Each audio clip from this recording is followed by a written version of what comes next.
Hai teman-teman, perkenalkan nama aku Vina Lala Rahmawati dengan NIM 2021 dari Prodi Ilmu Kesehatan Masyarakat, Fakultas Kesehatan Masyarakat, Universitas Jember. Nah, kali ini aku disuruh mengerjakan tugas vlog dari mata kuliah Teknologi Informasi dan Kesehatan. Nah, di sini aku bakal menjelaskan 3 aspek, yaitu pengobatan, pencegahan, serta epidemiologi dari penyakit difteri. Nah, sebelum masuk ke pengobatan, aku pengen jelasin dulu sebenarnya difteri itu kayak apa sih?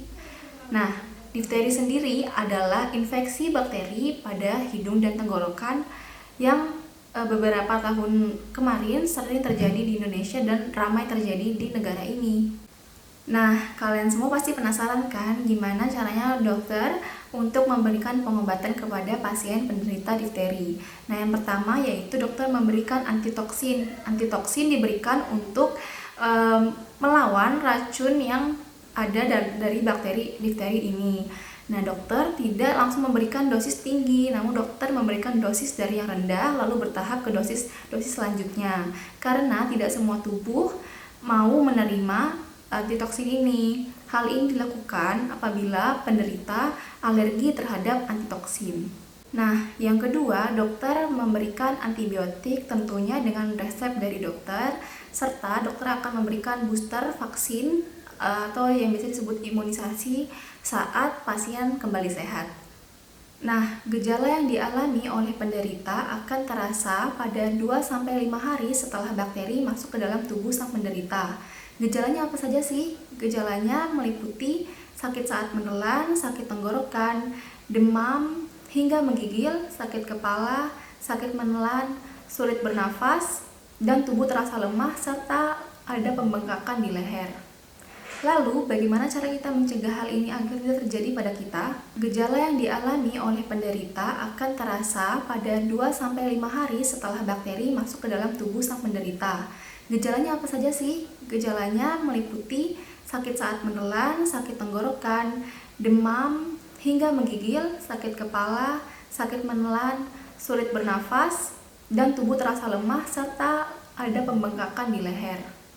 Lalu, bagaimana cara kita mencegah hal ini agar tidak terjadi pada kita? Pencegahan yang paling efektif pertama adalah melakukan imunisasi. Ikatan Dokter Anak Indonesia menyarankan untuk imunisasi difteri secara lengkap sesuai dengan usia. Jadi bayi diimunisasi sesuai usianya dan balita juga diimunisasi sesuai usianya, serta remaja dan dewasa diimunisasi secara usianya.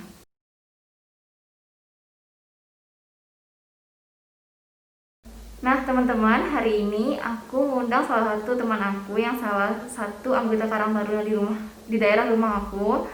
Dan namanya Tika Syamsia, dia juga seorang pelajar. Nah, aku di sini bakal tanyain ke dia bagaimana cara mencegah persebaran difteri di lingkungan rumah saya. Untuk di lingkungan rumah saya tadi, untuk anak bayi itu ada imunisasi di posyandu. Terus ada untuk anak sekolahan itu ada imunisasi di sekolahannya mereka masing-masing. Terus juga kita mengedukasi para ibu-ibu untuk mencuci tangan sebelum pandemi, dan juga alat makan tidak digunakan secara bergantian gitu. Nah, saya ingin menegaskan kembali bahwa yang dilakukan di lingkungan kami sudah sangatlah benar. Memang hal utama dalam pencegahan penyebaran penyakit difteri ini adalah imunisasi ataupun vaksin yang telah dilakukan untuk anak bayi selama 3 kali, dan untuk anak usia sekolah vaksin dan imunisasi dari sekolah. Nah, cara mencegahnya dari rumah juga bisa menggunakan air yang bersih di saat mandi, minum, dan lain-lain. Lalu hindari meminjam atau saling memakai barang yang sama dengan orang lain seperti bantal, handuk, dan alat makan. Lalu selalu mengkonsumsi susu yang steril dan tidak kadaluarsa, serta mencuci tangan, membiasakan memakai masker jika ada yang terjangkit penyakit ini. Baik, terima kasih Tika.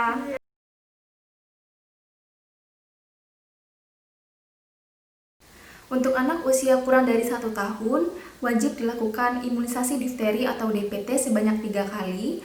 Lalu untuk anak usia 1 hingga 5 tahun, harus melakukan imunisasi ulang sebanyak 2 kali.